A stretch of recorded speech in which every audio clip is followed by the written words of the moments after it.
For the love of human psychology, please stop sharing your boring case studies. Instead, you should be telling stories.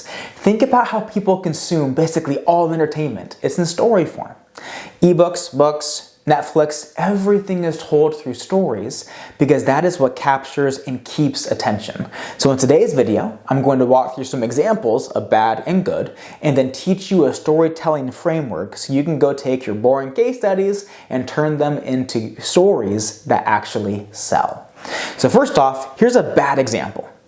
E-Trade increased ad effectiveness by 47% and reduced their research time by 50%. It's super boring. To the seller, it might sound convincing because of numbers and stuff, but it doesn't capture or keep attention from the buyer at all. A better example would be the E-Trade team used to spend their time digging through data in Excel sheets while arguing about what campaigns to run without valuable data. Now, they spend their time attending award ceremonies, getting recognized by their ad work. What would your team do if you had 47% more effective campaigns while cutting research time in half? People love stories. If you get good at telling stories, your win rate's going to rise because you're going to keep people's attention while sharing the numbers that actually matter. So here are the elements you need to include to tell compelling stories that sell. First of all, a relatable character. Your buyer wants to hear about somebody like them facing similar challenges.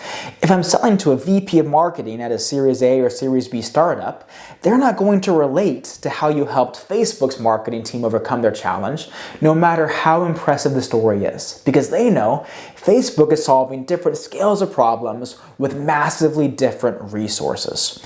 Now, you're rarely going to find a customer story that's a perfect match. You're never going to find exactly the right persona, industry, company size. So here's how I prioritize finding the most relatable character for a customer story, going from strongest to weakest. The ideal story is going to be the same problem your buyer faces, the same industry, and the same size. Now, give marketing some slack. It's very difficult to get that perfect combination. So the second best relatable character is going to be the same problem and either the same industry or the same size. And then finally, if you can't find that, number 3, same problem. If it's not a relatable character, it's not going to be an emotional story, which leads to the next point, emotional.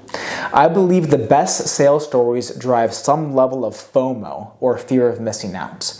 What you want is your story getting your prospect feeling like, geez, that person used to be like me in a similar challenge, and now they're doing way better than me. I want to get there too. With that FOMO, you have their attention. The next layer to the story should have some level of conflict, because no complex sales cycle goes smoothly. People know that even the easiest to implement solutions have challenges. And so if your story incorporates sharing how others overcame challenges while getting your solution approved or implemented, builds confidence that as your buyer comes across conflict in their story, they can do the same. If your story sounds just like a fairy tale, it's less believable. You don't want your buyer ever thinking, this sounds too good to be true, what's the catch? And then finally, resolution. Avoid the temptation of driving your story home with just boring facts. Think story, not case study. So going back to the first example, instead of just saying, hey, E-Trade increased their ad effectiveness by 47% while cutting down their research time, build out the story of, look, because of our platform helped E-Trade launch much better campaigns in less than half the time so they could spend their time winning awards rather than digging through Excel sheets. Effective storytelling is one of the tweaks that has made the biggest impact in my career. What I have found is as my customers get excited and emotional in the sales process, I'm able to go layer onto that with the data and the logic to drive home the sale. Remember, people make decisions emotionally and then validate logically, and so improving your storytelling is nearly a sure way to increase your win rate. If you found this video helpful, let me know I'm going the right direction by leaving a like on this video. Then, if there are any questions or topics you want to make sure I cover in a future video, leave me a comment. I read all comments and I love recommendations that will help me help you sell more. Finally, don't forget to subscribe. That way you won't miss any of my upcoming content that I'm creating to help you improve the way that you sell.